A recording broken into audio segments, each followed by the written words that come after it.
Namaste. This is Banu Suresh, your online yoga teacher, but just for today, I'm also your anatomy instructor. You see two images in front of you.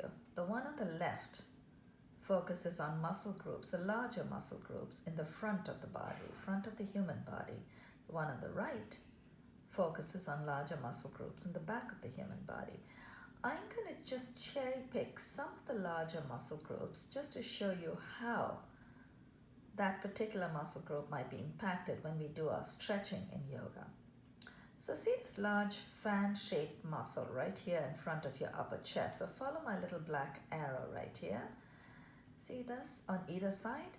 Now this muscle group is called the pectorals. They call the pectorals or pecs in gym terms. Your gym teacher probably calls it that, your gym trainer. Your pecs expand every time you do an intense back bend, as in camel or ustrasana or triangasana, reverse inversion. Your pecs expand completely in wheel.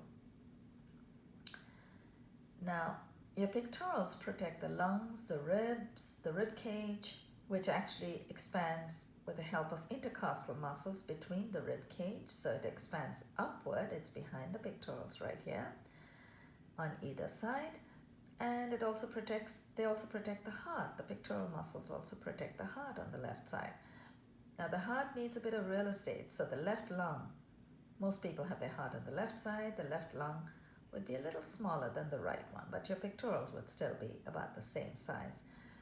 The next large muscle group we're looking at are the abdominal muscles. So here's what we call the six-pack. You see the 6 muscle groups right here, but really it's 8. There's 2 more right here. So it should really be called an 8-pack. I'm looking down at myself and I actually don't even see a 6-pack or 8-pack. I see a 12-pack. But hey, I feel strong. Every time I do bhastrika, my bellows breathing, my abdominal muscles can isolate themselves and move in and out. When I'm talking to people, I do that sometimes. I practice. It's very distracting, but I'm having a bit of fun. But I'm also strengthening and isolating the muscle groups right there, my abdominal muscles, because when you do dandasana, when you practice the plank position, you need to strengthen this part of the body. But again, when you do anything that involves bending backward, the abdominals will also get a nice stretch. Let's move on to the obliques. On the side of the body, either side, you have the obliques. The obliques are wonderful, wonderful helpers when you do your twists, as in Ardha Matsyendra, half Lord of the Fishes. So you every time, if you're able to twist, the stronger and leaner your obliques, the deeper is your twist. So make sure we don't have too many of those love handles. I can't say any, we've all got a little bit, most of us. So you don't want too many love handles because they stand in the way of your obliques, optimizing your ability to twist. Now, there's a very small, thick muscle right here called the psoas or ellipsoas.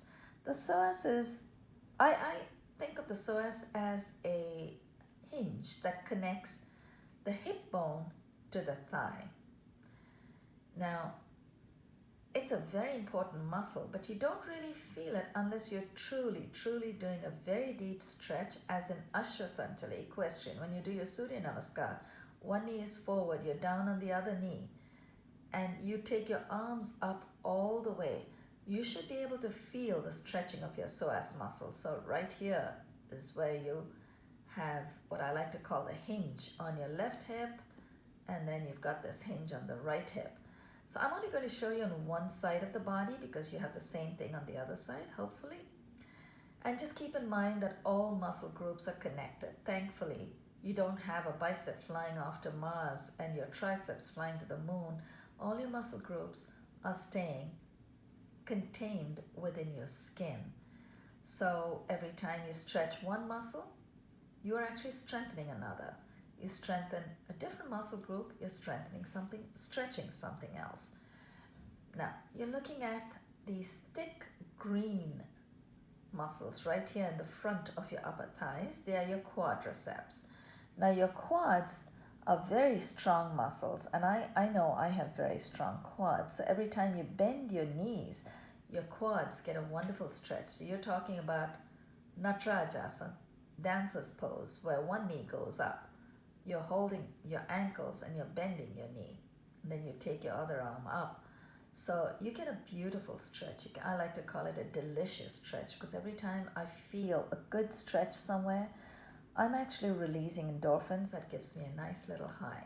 We're talking about the adductor muscles on the inside of your upper thigh, this blue section right here. When you do Prasarita Padottan, the adductor muscles get a beautiful, delicious stretch and you feel wonderful. Prasarita Padottan, where your head is down, your legs are wide apart, and you're trying to get your head down to the floor. Let's move on to the abductors. The abductors are the outside of your thighs, your upper thighs, which get a lovely stretch when you do Garudasana or Eagle. One knee crosses over the other, so you get a lovely stretch right there. Then you've got your calf. Your calf muscles are really in the back of your legs, back of your lower legs, behind the knees. And they get a good stretch when you do forward fold. But let's talk about the calf, the soleus, when we come to the other side, the back of the body. Talk about the plantars. You have your plantar muscles under the soles of your feet, a thick muscle running from the back to the front, right in the middle, like a spine for your feet. And especially those who wear high heels, when you come home, kick your shoes off, you feel an intense pain. That's because the plantars have stretched so much with your high heels and suddenly they're collapsing. So it hurts. Let's move on to the second segment. You have the back of the body, the cervix, where it shows the cervix right here. It's not really a muscle that I'm pointing out to, but I want to point out to something here very important in yoga anatomy. It's called the atlas joint. If you place your forefinger at the base of your neck, you see a little bony section every time you tilt your head forward, down, and then you bring your head back. You feel that bony section. Now that is very important. It's called the atlas joint for obvious reasons. It's holding up a whole solid 8 to 14 pound weight on that joint. So you want to make sure you don't overuse that joint. Take care of it because that is what will protect your spine. Now we're looking at this large blue muscle called the trapezius. Every time you have stressful moments, the trapezius develops knots, and when a masseuse comes and gives you a nice little massage, they're releasing all those knots, and you feel wonderful after a beautiful massage. Let's look at the latissimus right here, this large green fan-shaped muscle. When you do Garudasana or eagle position, it gets a beautiful stretch. Your latissimus gets a lovely stretch. In Garuda, you also stretch your trapezius to an extent because you take your whole arm, one arm crosses over the other, one elbow goes over the other. So you can feel a wonderful, wonderful stretch. Let's come down to the sacrum. Now the sacrum, again, I'm not pointing to a muscle here, but it's an important aspect. It's the base of your spine. So when you sit down, they talk about sitting on your sit bones. So you balance yourself on your sit bones in boat position, in Paripurna, where your legs are up, you're sitting on your sit bones, and your arms are out. You're sitting in V shape. So you're actually balancing yourself right here on the sacrum, on the base of the spine. Spine gets a wonderful massage, and that's why after the boat position, you feel so good. Now here are your butt muscles. Your buttock muscles are called your gluteals or your glutes, as your gym trainer would call it. The gluteals get a good stretch when you do Garudasana or the eagle position again, because you cross one knee over the other, so you're stretching the gluteals as well, but also when you do your forward folds. When you do your forward folds, you try to touch your toes, or in Paschimottanasana, you're stretching your gluteals as well. Now you have your hamstrings, which is really like a runner's stretch, I think. The hamstrings are very important. It's important to keep them strong, but at the same time, be flexible.